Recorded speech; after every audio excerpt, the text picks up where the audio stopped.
Hello student नमस्कार सरस्वती शिशुकुंज बगवाला बोरसद में आप सबનું हार्दिक स्वागत है। विद्यार्थी मित्रों આપણે એકમ કશું યુનિટ જે આપણે લેવા જઈ રહ્યા છે એનું રિવિઝન આપણે કરીએ છીએ બરાબર। ત્રણ સ્લોટની અંદર આપણે રિવિઝન વહેંચેલું છે એની અંદર આપણે પહેલે રિવિઝન વિડિયોનો અભ્યાસ કર્યો બરાબર છે। હવે આજે આપણે બીજી રિવિઝન વિડિયોની અંદર પ્રકરણ નંબર 13 જે આપણો ઓલરેડી કન્ટિન્યુ છે અને પ્રકરણ નંબર 8 આ બંનેનો અભ્યાસ આપણે આમાં કરવાનો પ્રયત્ન કરીશું બરાબર। મોસ્ટલી જે ચેપ્ટરના ટોપિક જે અગત્યના છે એ અગત્યના ટોપિક આપણે એની અંદર આવરી લેવાનો પ્રયત્ન કર્યો છે। ઓકે તો વિદ્યાર્થી મિત્રો આપણે પહેલા પ્રકરણ નંબર 13 ના જે પ્રશ્નોની ચર્ચા ચાલતી હતી એ જ આપણે કન્ટિન્યુ કરીએ છીએ।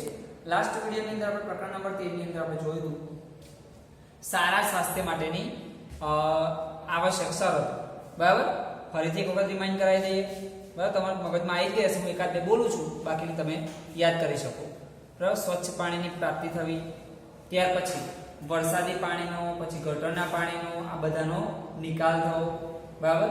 પછી સંપૂર્ણ પોષણયુક્ત આહાર મળવો વગેરે જેવી એ આપણે સારા સ્વાસ્થ્યની આદતો મતલબ કે આવશ્યકતાઓ ગણી શકાય આવશ્યક શરતો ગણી શકાય। હવે આજના વિડિયોની અંદર આપણે આગળના જે ટોપિક્સ છે એના પર ચર્ચા કરીશું। એમાં પહેલું જ આપણે લઈએ છીએ રોગના પ્રકારો। પહેલું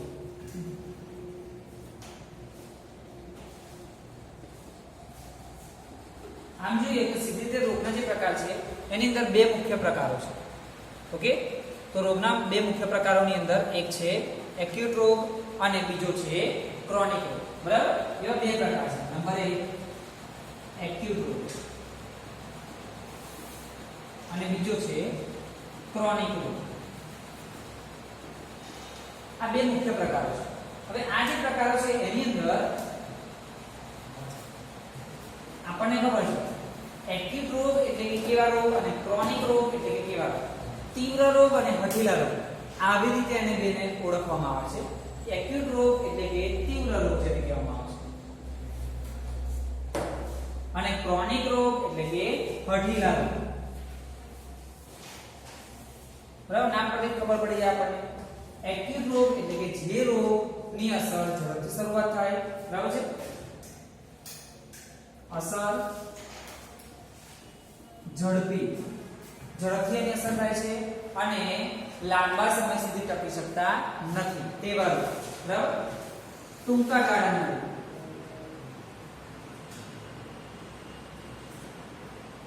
ઓકે આ બાજુ જોઈએ ક્રોનિક રોગ એટલે હઠીલા રોગ તો એની જે અસર છે એ ધીમે ધીમે થાય છે પણ ખૂબ જ લાંબા ગાળાના રોગ છે।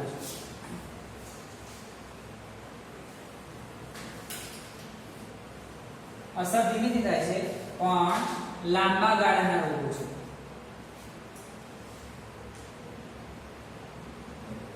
હવે એક્યુટ રોગની અંદર કયા કયા રોગોનો સમાવેશ થાય છે એની વાત કરીએ તો એક્યુટ રોગ જે છે એની અંદર શરદી છે ખાંસી છે ઇન્ફ્લુએન્ઝા છે વગેરે જેવા જે રોગો છે એ બધાનો સમાવેશ એમાં થાય તો એક્યુટ રોગોની અંદર એ ઝડપથી રહી જાય બરાબર। શરદી આપણને વાયરલ ઇન્ફેક્શનથી તરત જ શરદી થઈ જાય પણ એ શરદી એ છે એ લગભગ માની ત્યાં સુધી 5 કે 6 દિવસની અંદર તમને મટી પણ જાય છે એટલે કે એ ટૂંકા ગાળાના રોગોમાં પણ ગણાય છે। એટલા માટે શરદી ખાંસી ઇન્ફ્લુએન્ઝા વગેરે એ શું છે એક્યુટ રોગમાં ગણાશે। સામે આપણે ક્રોનિક રોગ વિશે વાત કરીએ તો ક્રોનિક રોગોની અંદર ડાયાબિટીસ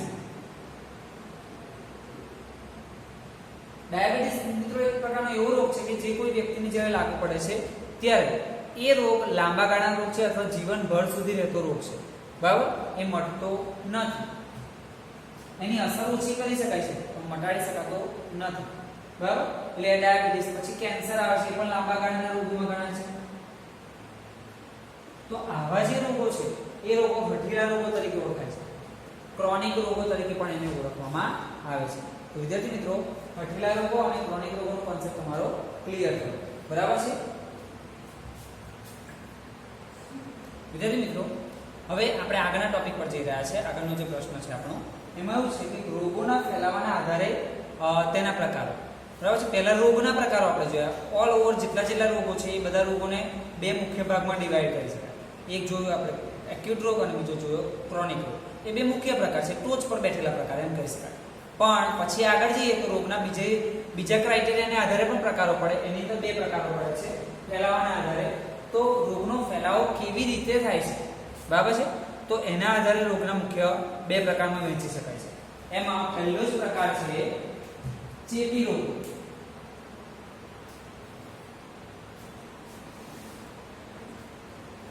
ચેપી રોગ અથવા તો એનું બીજું નામ છે સંસર્ગજન્ય રોગ.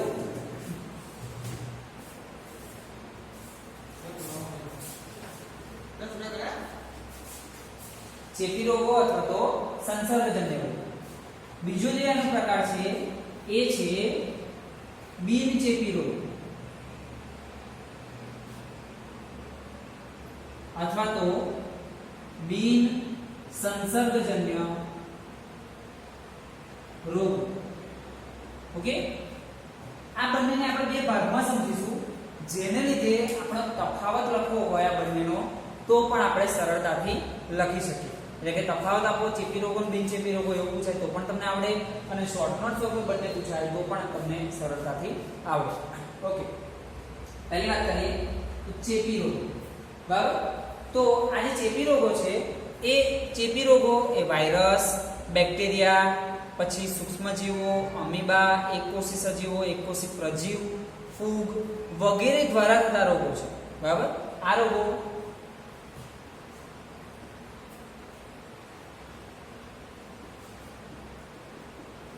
વાયરસ, બેક્ટેરિયા, ફૂગ,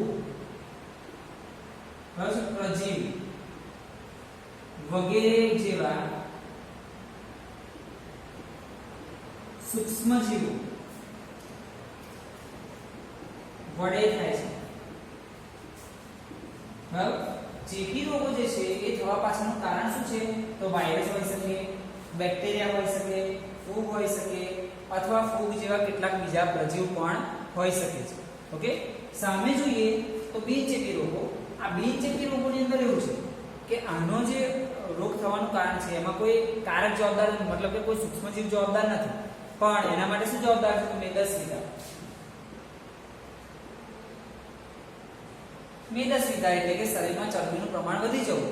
બરાબર, ઇન શોર્ટ આપણે કોઈ બહુ આમ ચરબીયુક્ત માણસ હોય, જાડિયો માણસ હોય તો એના શરીરની અંદર આ બિનચેપી રોગોનું પ્રમાણ હોવાની સંભાવના હોય છે. ઓકે, તો મેદસ્વીતા. ત્યાર પછી કસરતનો અભાવ,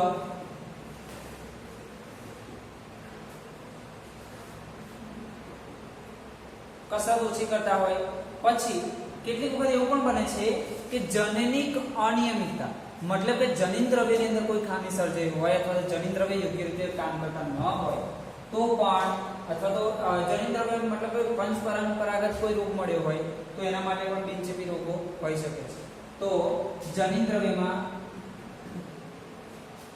જનનિક અનિયમિતતા વગેરે જેવા કારણો એ બિન સંસર્ગજન્ય રોગો અથવા બિનચેપી રોગો માટે જવાબદાર હોય છે. હવે આગળ વાત કરીએ તો ચેપી રોગો જે છે એ ચેપી રોગોનો ફેલાવો કોના દ્વારા થાય છે. બરાબર, તો હવા દ્વારા, પાણી દ્વારા, ત્યાર પછી ખોરાક દ્વારા. વિદ્યાર્થી મિત્રો, આપણે જ્યારે ચેપ્ટર ચલાવ્યું તે વખતે આપણે એક પ્રશ્ન પણ જોયો હતો. કેવી રીતે? કયો? કે ચેપી રોગોનો ફેલાવો કેવી રીતે થાય છે. હવે એક પ્રશ્ન જોયો તેની અંદર આપણે બધા કારકો વિશે જોયું. હવા દ્વારા કેવી રીતે ફેલાય, પાણી દ્વારા કેવી રીતે ફેલાય, ખોરાક દ્વારા કેવી રીતે ફેલાય. આ ઉપરાંત કેટલાક રોગો જે છે એ જાતીય રોગો તરીકે પણ ઓળખાય છે. તો લૈંગિક ક્રિયાઓ દ્વારા પણ આ રોગોનો ફેલાવો થતો હોય છે. લૈંગિક ક્રિયાઓ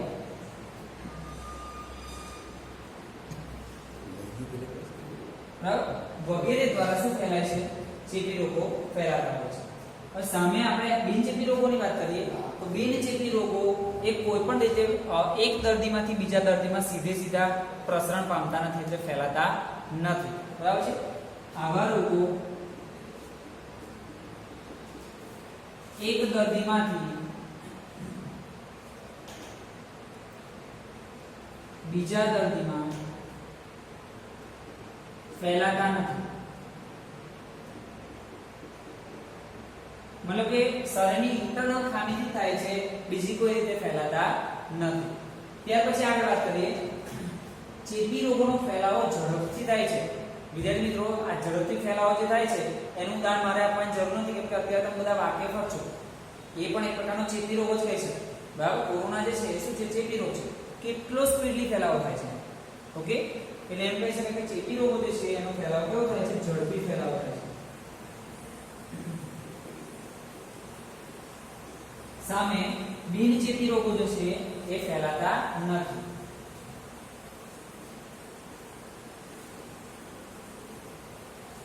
આગળ વાત કરીએ, કયા કયા રોગો એવા છે કે જેને આપણે ચેપી રોગોની અંદર સમાવેશિત કરી શકીએ. કયા રોગો? તો આપણે લખીશું કે બેક્ટેરિયાના આધારે થતા હોય, વાયરસના આધારે થતા હોય, પાણી દ્વારા ફેલાતા હોય, આ બધા રોગોના નામ એમાં લખી શકાય. દાખલા તરીકે ટીબી, ટ્યુબરક્યુલોસિસ, બરાબર છે, ક્ષય રોગ જેને કહેવામાં આવે છે ટીબી. ત્યાર પછી ઇન્ફ્લુએન્ઝા,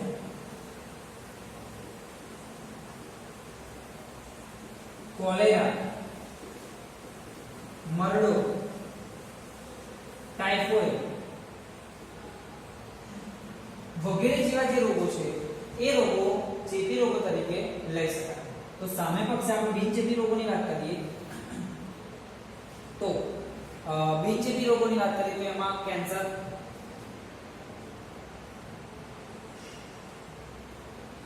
વિદ્યાર્થી મિત્રો, કેન્સર એ કોઈ ચેપી રોગ નથી, પણ કેન્સર જે છે એ આપણા શરીરની અંદર કોષોની અનિયમિતતાને કારણે અથવા કોષોની અનિયમિત વૃદ્ધિ થવાને કારણે થતો રોગ છે. બરાબર, તો કેન્સર હોઈ શકે, ડાયાબિટીસ હોઈ શકે, બરાબર છે, બ્લડ પ્રેશર વગેરે જેવા જે રોગો છે એ રોગો એને બિનચેપી રોગોની અંદર સમાવેશિત કરી શકાય. તો વિદ્યાર્થી મિત્રો, આપણે રોગોના ફેલાવાના આધારે એના પ્રકારો એની ચર્ચા કરી. એમાં બંને ભાગ આપણે સમજ્યા છે, બંને ભાગની અંદર વહેંચીને સમજ્યા છે. એનું કારણ એવું છે કે તફાવતમાં પણ આપણને કામમાં લાગી શકે. વિદ્યાર્થી મિત્રો, આગળનો આપણો ટોપિક એ રોગોના ફેલાવા વિશે વાત કરીએ આપણે. બરાબર, કઈ કઈ રીતે રોગોના ફેલાવાના આધારે એના પ્રકાર. હવે આ જે રોગોની વાત કરીએ આપણે, તો આ રોગો કયા સજીવને લીધે થાય છે, જેને આપણે શું કહીએ છીએ? સજીવ રોગકારક કહીએ છીએ આપણે. બરાબર, તો આ જે રોગકારકો કયા કયા છે જેના લીધે આપણને રોગ થાય છે? તો એવા 5 પ્રકારના રોગકારકો છે.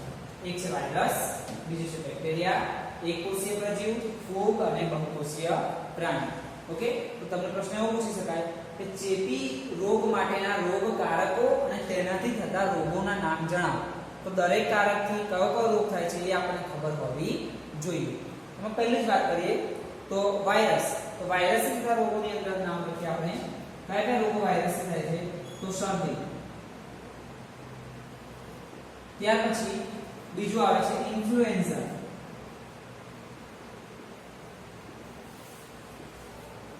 બરાબર, ઇન્ફ્લુએન્ઝા. ત્યાર પછી એડ્સ વગેરે જેવા જે રોગો છે એ રોગો શેના દ્વારા થાય છે? તો વાયરસ દ્વારા થાય છે. તમે કોરોનાનું નામ પણ એની અંદર લખી શકો છો. બરાબર, ઓકે. ત્યાર પછી બીજી કારક આવે છે બેક્ટેરિયા. બેક્ટેરિયાથી કયા કયા આપણને રોગો થાય છે એની વાત કરીએ તો એની અંદર છે ટાઇફોઇડ, કોલેરા, બરાબર છે, વગેરે જેવા જે રોગો છે. ટાઇફોઇડ છે, કોલેરા છે. ત્યાર પછી ક્ષય છે એટલે ટીબી. આ પણ રોગ શેના દ્વારા થતો રોગ છે? બેક્ટેરિયાથી થતો રોગ છે. ક્ષય એ બેક્ટેરિયાથી થતા રોગ છે. મતલબ કે બેક્ટેરિયા એના માટે જવાબદાર ગણી શકાય. પછી આવે છે એકકોષીય પ્રજીવ. હવે એકકોષીય પ્રજીવની અંદર એના દ્વારા કયા કયા રોગો થાય છે? તો એમાં આવી જાય છે મેલેરિયા પણ. બરાબર, મેલેરિયા એ એકકોષીય પ્રજીવથી થતો રોગ છે. વિદ્યાર્થી મિત્રો, મેલેરિયા તેનો ફેલાવો પણ કરે છે. યસ, તમે વિચાર્યું એ પરફેક્ટ સાચું છે.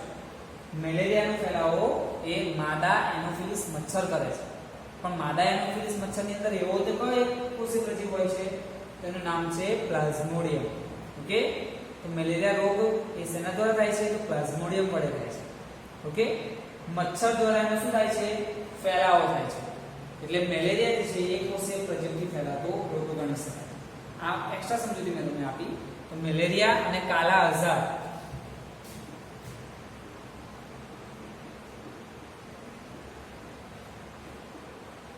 બરાબર છે.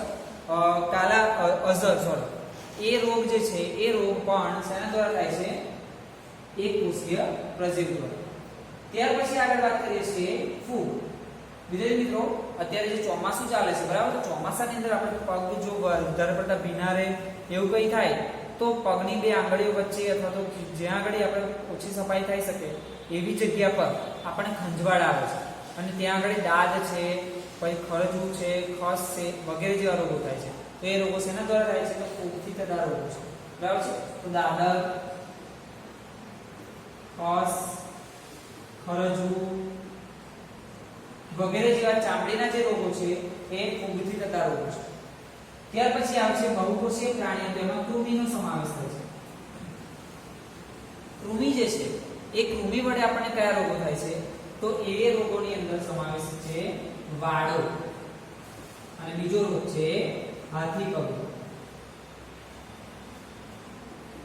વિદ્યાર્થી મિત્રો, આ જે છે એ બહુકોષીય પ્રાણીઓ વડે થતા રોગો છે. તો આપણે આ ચાર્ટ વડે બીજી વખત તો કદાચ આ ચાર્ટ બન્યા છે, એની અંદર પહેલી વખત પણ આપણે આ પ્રમાણે ચર્ચા કરી. ફરી એક વખત જોઈ લઈએ. વાયરસથી થતા રોગોની અંદર કયા કયા રોગો છે? શરદી, ઇન્ફ્લુએન્ઝા, એડ્સ. બેક્ટેરિયાથી થતા રોગોની અંદર ટાઇફોઇડ છે, કોલેરા છે, ક્ષય છે. એક કોષીય પ્રજીવો, તો એની અંદર કયા કયા રોગો થાય છે? તો મેલેરિયા અને કાલા આઝાર.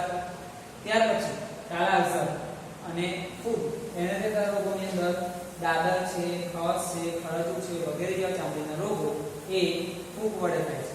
પછી છેલ્લો જે પ્રકાર આવે છે એની અંદર બહુકોષીય પ્રાણી, તેમાં કૃમિનો સમાવેશ થાય છે. તો કૃમિ વડે થતા રોગોમાં વાળો અને હાથી પગનો સમાવેશ કરી શકાય. તો આ પ્રમાણે વિવિધ રોગ કારકો એટલે ચેપી રોગોના રોગ કારકો અને એનાથી થતા રોગોનો અભ્યાસ આપણે કરી શકીએ. વિદ્યાર્થી મિત્રો, આપણે જે પ્રશ્નો જોઈ રહ્યા છે એ થિયરી બેઝ પ્રશ્નો જોઈ રહ્યા છે, મતલબ કે 2 માર્ક્સના અને 3 માર્ક્સના, અને એની સાથે સાથે આપણે જે ચર્ચા કરીએ છીએ એની અંદર જ હેતુલક્ષી પ્રશ્નો પણ કેટલાક આવરી લેવામાં આવે. હવે એના આધારે હેતુલક્ષી પ્રશ્નો પૂછેલા હશે, એટલે હેતુલક્ષી પ્રશ્નોની આપણે અલગથી કોઈ ચર્ચા કરવાના નથી, એનું ખાસ ધ્યાન રાખવાનું. અગાઉ તમને વર્કશીટની અંદર જે મોકલાયા છે પ્રશ્નો તમારે તૈયાર કરવાના. હવે પછી એક સ્પેશિયલ વર્કશીટ મોકલાઈ હતી, એની અંદર પણ થોડાક આપણે હેતુલક્ષી પ્રશ્નો આપેલા હતા. ઓકે, હવે આપણે જે આની પહેલાના પ્રશ્ન જોયો બરાબર, તો ધારો કે એમાંથી હેતુલક્ષી પ્રશ્ન નીકળી શકે, વાયરસ દ્વારા થતા રોગોના નામ લખો, તો આવી રીતે હોય છે. ઓકે, અત્યારે જે આપણે ચર્ચા કરીએ છીએ કે રોગ અને તેનો ફેલાવો, તો આ હેતુલક્ષી માટે તમને ખૂબ જ અગત્યનું છે અને હેતુલક્ષી પ્રશ્નો માટે તમને કામમાં લાગશે. તો એની અંદર આપણે અલગ અલગ રોગ લખીએ છીએ અહીંયા આગળ કે મેલેરિયા, પછી કોલેરા, ત્યાર પછી ટાઇફોઇડ, બરાબર છે, મેલેરિયા છે, કોલેરા છે, ટાઇફોઇડ છે, પછી શરદી ખાંસી છે, એડ્સ છે,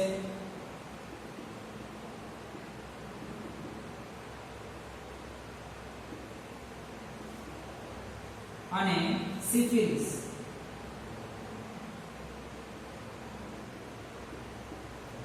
વગેરે જેવા જે રોગો છે, આ રોગોનો ફેલાવો કઈ કઈ રીતે થાય છે? રોગનું નામ અને એની સામેનો ફેલાવો કોણ કરે છે તે. પહેલું મેલેરિયા, તો મેલેરિયાનો ફેલાવો કોણ કરે છે? તો મચ્છર. મચ્છર વડે મેલેરિયાનો ફેલાવો થાય છે. પછી કોલેરા, તો કોલેરાનો ફેલાવો કઈ રીતે થાય છે? પાણી દ્વારા. એ રીતે ટાઇફોઇડ, તો ટાઇફોઇડ પણ એવી રીતે પાણી દ્વારા ફેલાતો રોગ છે, ખોરાક અથવા પાણી દ્વારા. પછી શરદી ખાંસી, આ જે રોગ છે એ હવા દ્વારા ફેલાય છે, બરાબર, તો હવા દ્વારા. પછીના જે બે રોગો આવે છે એટલે કે એડ્સ અને સિફિલિસ, તો આ બંને રોગો લૈંગિક ક્રિયાઓ,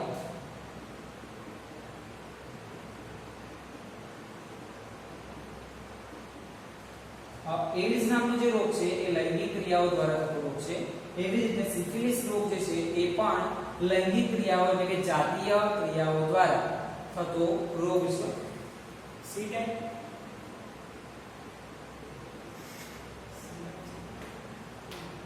ઓકે, એટલે સિફિલિસ રોગ એ લૈંગિક ક્રિયાઓ દ્વારા થતો રોગ છે. ફરીથી જોઈએ, મેલેરિયા તો મચ્છર દ્વારા, કોલેરા પાણી દ્વારા, ટાઇફોઇડ એ પણ પાણી દ્વારા, શરદી ખાંસી એ હવા દ્વારા ફેલાતો રોગ છે. એડ્સ જે છે એ લૈંગિક ક્રિયાઓ દ્વારા, અને સિફિલિસ જે છે એ પણ લૈંગિક ક્રિયાઓ વડે થતો રોગ છે. ઓકે, તો આ પ્રમાણે આપણે આ સમજી શકીએ. વિદ્યાર્થી મિત્રો, આપણે લાસ્ટ ક્વેશ્ચન રોગોના ફેલાવા વિશે પૂરો કર્યો, બરાબર છે. તો આ સાથે આપણે પ્રકરણ નંબર 13 નું રિવિઝન પૂરું કર્યું. હવે આપણે પ્રકરણ નંબર 8 એટલે કે ગતિ, બરાબર છે, એના રિવિઝન તરફ જઈશું. વિદ્યાર્થી મિત્રો, એની અંદર આપણે ભૌતિક રાશિઓ કે જેની ચર્ચા આપણે વારંવાર કરી છે, અગાઉ જ્યારે ચેપ્ટર ચલાવ્યું ત્યારે પણ એની બહુ ડિટેલ્સમાં ચર્ચા કરી છે. ત્યાર પછી આપણે જે ટેસ્ટ લેવા યુનિટ ટેસ્ટ એના વખતે રિવિઝન વિડીયોની અંદર પણ ચર્ચા કરેલી છે, બરાબર. પછી આપણે લાઈવ સેશન લીધું, એની અંદર પણ ચર્ચા કરી છે, અને હવે આપણે અત્યારે પણ ચર્ચા કરીશું. એટલે અત્યારે આપણે બહુ ઝડપથી અને શોર્ટ એન્ડ સ્વીટ એનું રિવિઝન કરવાનો પ્રયત્ન કરીશું. તો પહેલા આપણે 3 ભૌતિક રાશિ વિશે અભ્યાસ કરીશું આ રીતે, અને બીજી 2 ભૌતિક રાશિ છે એને અલગથી આપણે જોઈએ છીએ. ઓકે, કઈ કઈ ભૌતિક રાશિઓ છે? તો અંતર, સ્થાનાંતર, ઝડપ, વેગ અને પ્રવેગ, બરાબર. પણ વેગ અને પ્રવેગ જે છે એ અલગથી આપણે શોર્ટકટ તરીકેનો અભ્યાસ કરીએ છીએ. ઓકે, ચલો અંતરની વાત કરીએ. તો અંતર કોને કહેવાય? Short and sweet answer. તો કોઈ પણ પદાર્થે કાપેલા ગતિપથની લંબાઈ, બરાબર છે, કોઈ પણ પદાર્થે કાપેલા ગતિપથની લંબાઈને શું કહેવામાં આવે છે? અંતર કહેવામાં આવે છે. પદાર્થે કાપેલા ગતિપથની લંબાઈ એને અંતર કહે છે. અંતર જે છે એ અદિશ રાશિ છે, અને તેનો SI એકમ આ મહત્વના મુદ્દા છે. SI એકમ તો કે મીટર. અંતરનો SI એકમ શું છે? મીટર. જોડે આવે છે એ છે સ્થાનાંતર. તો સ્થાનાંતરની વાત કરીએ તો સ્થાનાંતર કોને કહી શકાય? અહીંયા આગળ જો પદાર્થે કાપેલા ગતિપથની લંબાઈ એટલું લીધું આપણે, પણ સ્થાનાંતર માટે ચોક્કસ દિશામાં પદાર્થના સ્થાનમાં થતા ફેરફારને શું કહેવામાં આવે છે? સ્થાનાંતર કહેવામાં આવે છે. એટલે કે ચોક્કસ દિશા શબ્દ અગત્યનો છે. ચોક્કસ દિશામાં પદાર્થના સ્થાનમાં થતો ફેરફાર, બરાબર. ચોક્કસ દિશામાં પદાર્થના સ્થાનમાં થતા ફેરફારને શું કહેવામાં આવે છે? સ્થાનાંતર તરીકે ઓળખવામાં આવે છે. હવે સ્થાનાંતર જે છે આ અદિશ રાશિ છે, પણ સ્થાનાંતર કેવી રાશિ છે? તો સદિશ રાશિ છે. સ્થાનાંતરનો SI એકમ આપણે યાદ રાખીશું. SI એકમ મીટર છે. તો આ બધા પ્રશ્નો જે છે, બરાબર, એ આપણને હેતુલક્ષી પ્રશ્નો માટે અગત્યના ગણી શકાય. ઓકે, ત્યાર પછી ઝડપ. તો એ ઝડપની વ્યાખ્યાની અંદર એકમ સમયમાં પદાર્થે કાપેલા અંતરને ઝડપ કહેવામાં આવે છે. એકમ સમયમાં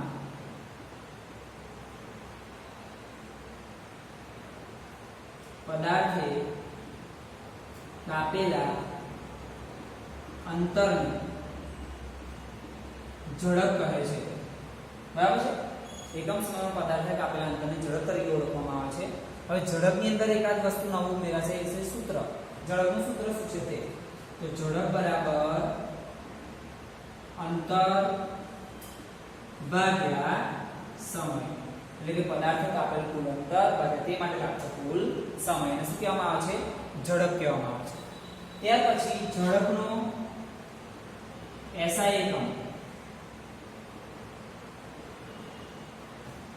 મીટર પ્રતિ સેકન્ડ, બરાબર. ઝડપનો SI એકમ મીટર પ્રતિ સેકન્ડ છે. ઝડપ એ અદિશ રાશિ છે. તો આ જે આપણે લખીએ છીએ જે બધા જ હેતુલક્ષી પ્રશ્નો માટે તમને કામમાં લાગી શકે. કોઈને SI એકમ કામમાં લાગે, સૂત્ર કામમાં લાગે વગેરે છે. ઓકે, તો આ 3 ભૌતિક રાશિ વિશે આપણે અભ્યાસ કર્યો. હવે બાકીની જે 2 છે એને આપણે અલગથી લઈએ છીએ. એમાં એક છે વેગ. વેગ વિશે વાત કરીએ. તો તો વિદ્યાર્થી મિત્રો અલગથી તમને એવું પણ પૂછી શકાય 2 માર્ક્સની અંદર કે વેગ વિશે ટૂંક નોંધ લખો, આવો પણ પ્રશ્ન પૂછી શકાય. તો આપણે વેગ એની વ્યાખ્યા 2 માર્ક્સનો પ્રશ્ન પૂછાય છે તો વ્યાખ્યા લખવી પડે, SI એકમ લખવું પડે, એનું સૂત્ર લખવું પડે, બરાબર, સદિશ છે કે અદિશ છે એ પણ દર્શાવવું પડે, વગેરે મુદ્દા એની અંદર એડ કરવા પડે. તો પહેલું જ આપણે વેગની વાત કરીએ. વેગની વ્યાખ્યા શું છે? ઝડપની વ્યાખ્યા અને વેગની વ્યાખ્યા થોડુંક સિમિલારિટી રહેશે, પણ ઝડપ અને વેગમાં ફેરફાર શું છે કે આ ઝડપ એ અદિશ રાશિ છે અને વેગ સદિશ રાશિ છે, એટલે આમાં મૂલ્ય અને દિશા બંનેની જરૂર પડે છે. ઓકે, તો વેગની વ્યાખ્યા આપણે આપી હોય તો આવી રીતે આપી શકાય કે એકમ સમયમાં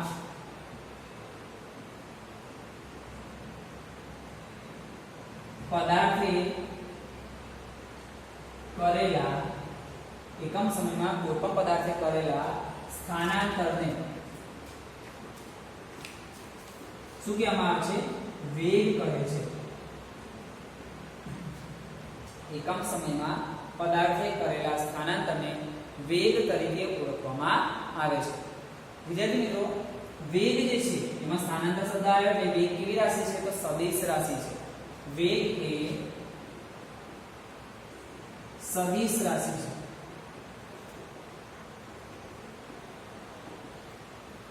વેગને શેના વડે દર્શાવાય છે? તો વેગને v વડે દર્શાવાય છે.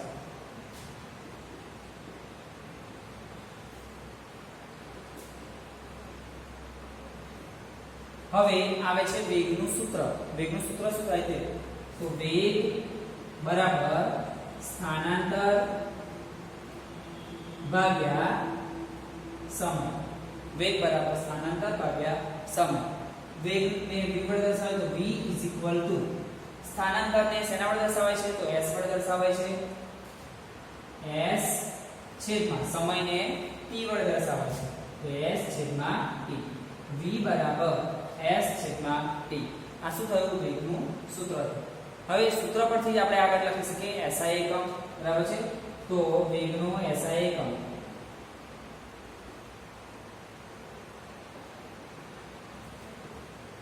વિદ્યાર્થી મિત્રો, s એટલે સ્થાનાંતર તો એનો SI એકમ શું છે? મીટર, અને t એટલે સમય તો મીટર પ્રતિ સેકન્ડ. આ રીતે પણ લખી શકાય અથવા તો m/s. તો આ પ્રમાણે આપણે વેગની ટૂંક નોંધ લખી શકીએ, બરાબર. તો આ પ્રમાણે જ્યારે 2 માર્ક્સની અંદર કોઈ પ્રશ્ન પૂછાય છે તો આટલા મુદ્દા તમારે એની અંદર આવરી લેવા પડે.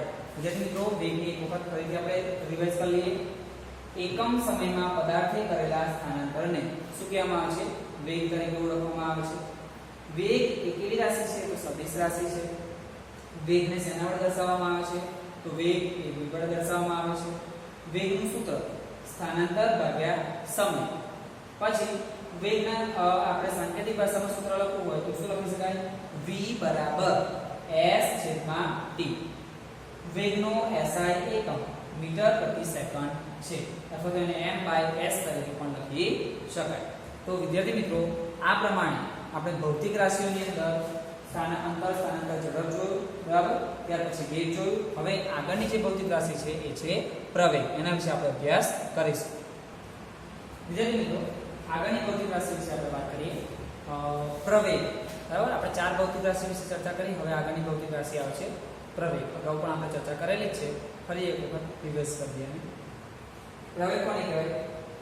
તો કોઈ પણ પદાર્થના વેગમાં થતા ફેરફારને શું કહેવામાં આવે છે? પ્રવેગ કહેવામાં આવે છે. કોઈ પણ પદાર્થના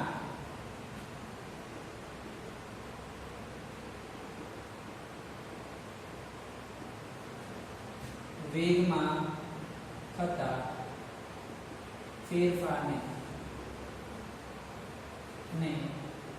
પ્રવેગ કહે છે. એક્સેલરેટર એને ઇંગ્લિશમાં કહેવામાં આવે છે. તો પ્રવેગ એને a વડે દર્શાવાય છે.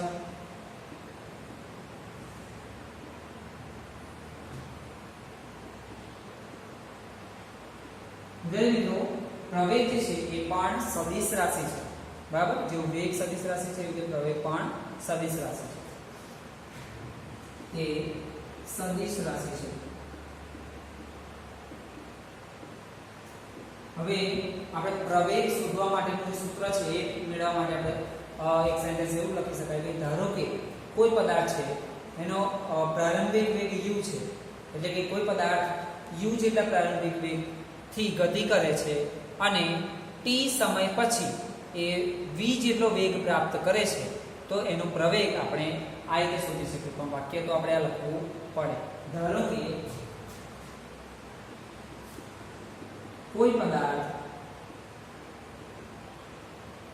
u જેટલા પ્રારંભિક વેગથી અથવા તો u જેટલા વેગથી ગતિ કરે છે અને t સમય બાદ તેનો વેગ v જેટલો થાય છે. બરાબર? કોઈ પદાર્થ u જેટલા વેગથી ગતિ કરે છે અને t સમય બાદ તેનો વેગ v જેટલો થાય છે, તો એ પદાર્થનો પ્રવેગ કેટલો હશે? બરાબર? એ શોધવા માટે આપણે એવું સૂત્ર લખીએ કે પ્રવેગ બરાબર અંતિમ વેગ માઈનસ પ્રારંભિક વેગ છેદમાં સમય. આ જ વસ્તુ આપણે સૂત્ર આધારિત લખી શકીએ. તો સૂત્ર આધારિત લખવું હોય તો પ્રવેગને a વડે દર્શાવાય, તો a અંતિમ વેગને v વડે દર્શાવાય માઈનસ પ્રારંભિક વેગને u વડે દર્શાવાય છેદમાં સમયને t વડે. તો a v u t, જે પ્રવેગ શોધવા માટેનું સૂત્ર છે. વિદ્યાર્થી મિત્રો, આ સૂત્ર તમને પરીક્ષા માટે એટલે કે દાખલા ગણવા માટે પણ ખૂબ જ અગત્યનું ગણી શકાય. પછી આગળ વાત કરીએ પ્રવેગનો SI એકમ.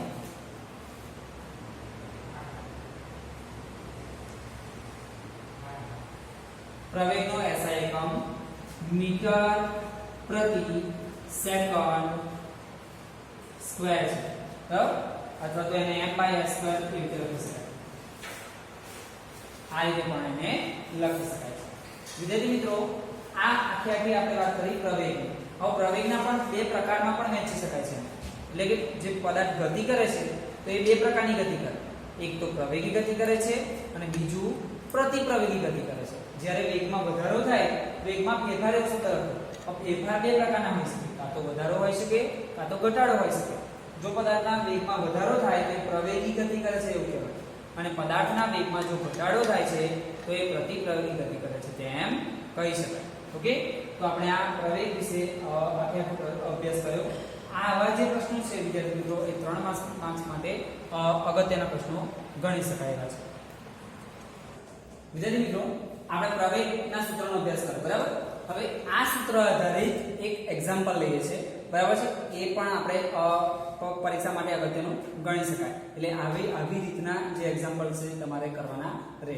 જે અગાઉની વિડિયોની અંદર આપણે સમજાવેલા છે, જે ચેપ્ટર ચલાવ્યું ત્યારે પણ ઘણા બધા દાખલા આપણે રિવિઝન સમજાવેલા છે. ઓકે, એક કાર અચળ પ્રવેગથી 5 સેકન્ડમાં 10 મીટર પ્રતિ સેકન્ડથી 25 મીટર પ્રતિ સેકન્ડ જેટલો વેગ પ્રાપ્ત કરે છે, તો તેનો પ્રવેગ શોધો. એટલે કે એવું કહી શકાય કે એક ગાડી જે છે એ 5 સેકન્ડમાં એનો વેગ 10 મીટર પ્રતિ સેકન્ડથી 25 મીટર પ્રતિ સેકન્ડ જેટલો થાય છે. એટલે વેગમાં ફેરફાર થયો તો શું મળે? પ્રવેગ મળે. ઓકે, તો વિદ્યાર્થી મિત્રો, જ્યારે એક્ઝામ્પલ આપણે વાંચીએ છીએ રકમ, તો એની અંદર શું આપેલું છે એ પહેલું લખવાનું રહેશે. તો પહેલું શું આપણે 5 સેકન્ડ એટલે સમય આપેલો છે તમને, તો લખીશું આપણે સમય, એને t વડે દર્શાવાય. સમય t બરાબર કેટલા છે? 5 સેકન્ડ. વિદ્યાર્થી મિત્રો, અગાઉ આપણે વાત કરેલી છે કે સમય હંમેશા શેમાં હોવો જોઈએ? સેકન્ડમાં હોવો જોઈએ. જો કલાકમાં હોય તો આપણે એને સેકન્ડમાં ફેરવવો પડે.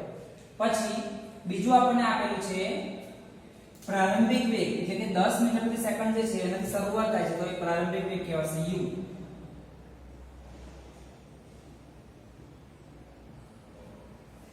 પ્રારંભિક વેગ u બરાબર 10 મીટર પ્રતિ સેકન્ડ.